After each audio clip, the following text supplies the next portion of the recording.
Hola, thanks for joining me in another video. Today we are in Spain. As you know, the charging connectors we have in Europe and North America are different. In this video, we will look at the charging connectors, see what charging is like, and even charge a non-Tesla vehicle at a Telsa Supercharger. The charging process in Europe is really quite similar to what we have in North America. There are a bunch of different networks to provide power, and there are numerous apps to download. The one thing I'm jealous of is that standard outlets over here are 220 to 250 volts. Some can even output up to 3.6 kilowatts of power. It's not the fastest, of course, but you could easily own an EV using a regular outlet and not need something bigger. So for everyone out in Europe, if you have a dedicated outlet in your garage, you're probably good to go. We have 240 volt power in North America, but it's not used for common outlets like you charge your phone or power up a toaster with. Maximum we can charge off a regular outlet is 1.5 kilowatts. There are many people who do utilize this for their everyday driving, but unfortunately if you have a longer commute, you may need a more powerful outlet.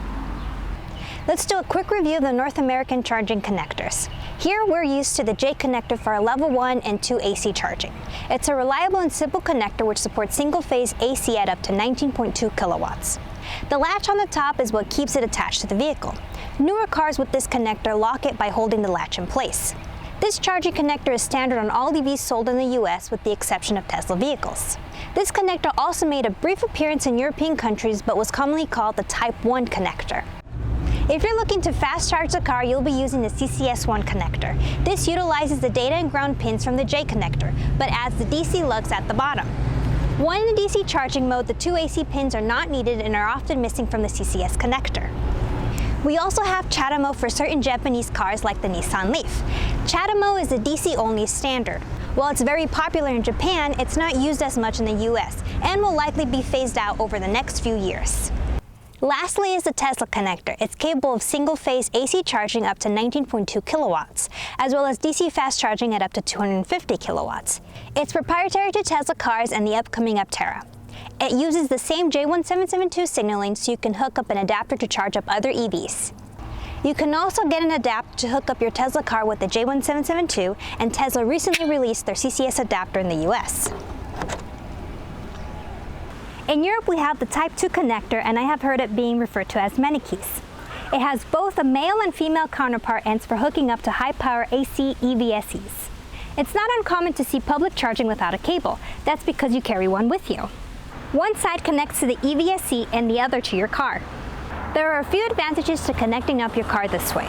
The first is it prevents vandalism to the EVSE. Nothing to cut since there is no cable. The second advantage is that it puts the task of keeping the connectors in working order on the consumer, not the charging company. Broken connectors happen most frequently due to dropping. The third advantage is that it keeps the charging stations tidy. If the chargers don't have automatic cable returns, they often get left on the ground.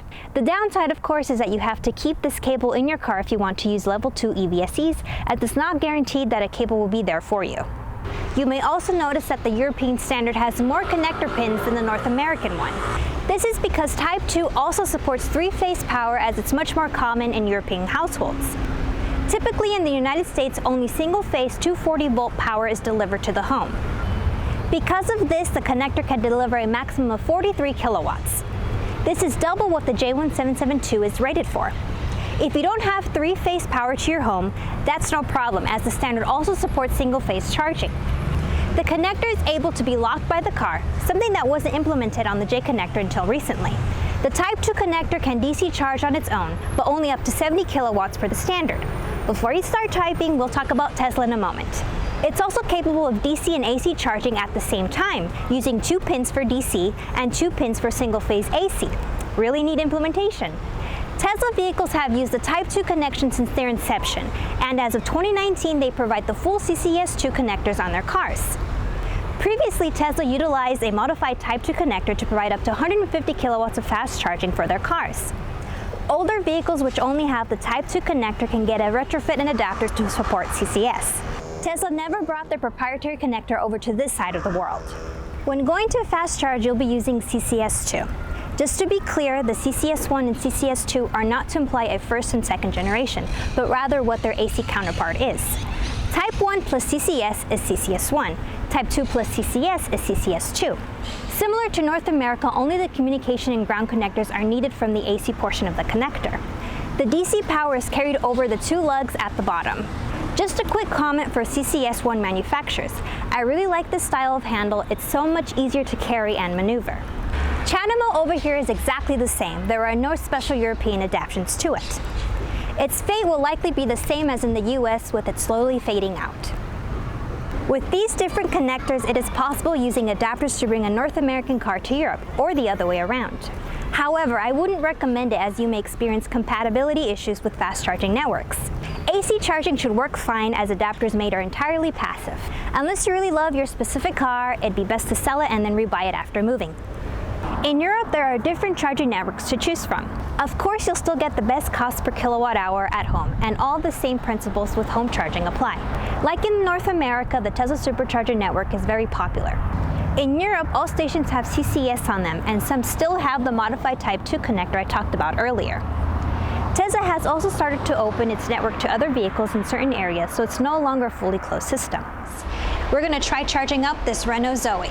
So I'm going to open up my app, but first let me plug in. And this is our CCS2 connector.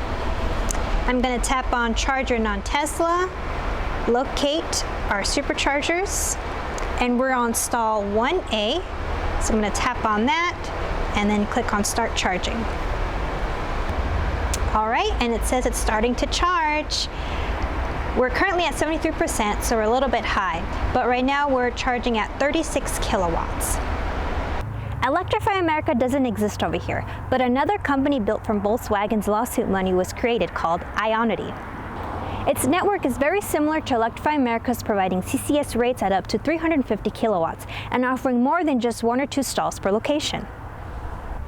Charging networks in Europe also include special stations for smaller electric vehicles like mopeds and reserved areas for taxis to charge. There are several public charging stations in Europe. However, 3 countries, Germany, France, and the Netherlands, account for the majority of those charging points. Some countries still lack more chargers for long-distance travel. Just like in North America, the expansion of electric vehicle stations is still expanding, and there are areas that still have none at all. Well, there you go, a quick summary of the charging connectors and what charging is like. They're not as different as you might think. Charging is charging, of course. Maybe this will be helpful if you're ever traveling to North America or Europe and you're renting an electric vehicle. Thanks for spending time with me today. Make sure to subscribe for more EV content and follow me on social media at Kai'sEV and Kai's Tesla. Kai's my dog. And check out my website for more EV resources at kaisev.com. That's all for now, and happy charging. Hasta luego.